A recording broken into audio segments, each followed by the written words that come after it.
শোকাবহ আগস্ট উপলক্ষে সিলেট জেলা ও মহানগর আওয়ামী লীগ ও এর অঙ্গ সংগঠনের শোক মিছিল অনুষ্ঠিত হয়। আজ বৃহস্পতিবার ১ আগস্ট শোকাবহ আগস্ট মাসের শুরু।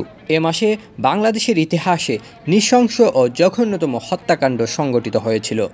১৯৭৫ সালের ১৫ই আগস্ট জাতির মুক্তির আন্দোলনের মহানায়ক বঙ্গবন্ধু শেখ মুজিবুর রহমান সহ বঙ্গবন্ধু পরিবারের অধিকাংশ সদস্যই নিহত হন।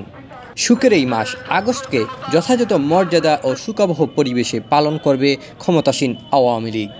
এরই ধারাবাহিকতায় আজ সিলেট জেলা ও মহানগর আওয়ামী লীগ ও এর অঙ্গ সংগঠনের শোক মিছিল অনুষ্ঠিত হয়।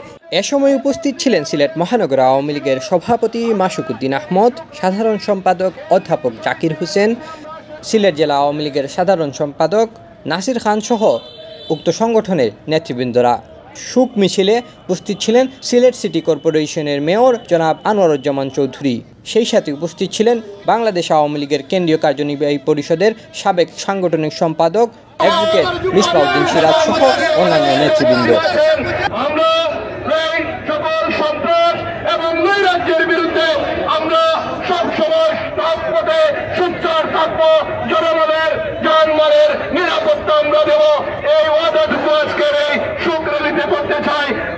আজকের প্রোগ্রাম সহ প্রতিনিয়ত আমরা একজন সাইবার সৈনিক হিসাবে আমরা ফেসবুকে অ্যাক্টিভ থাকবো। এখন থেকে প্রত্যেকে এই প্রোগ্রামে এবং যারা নীরব তাদেরকে আমরা স্মরণ রাখছি। আমরা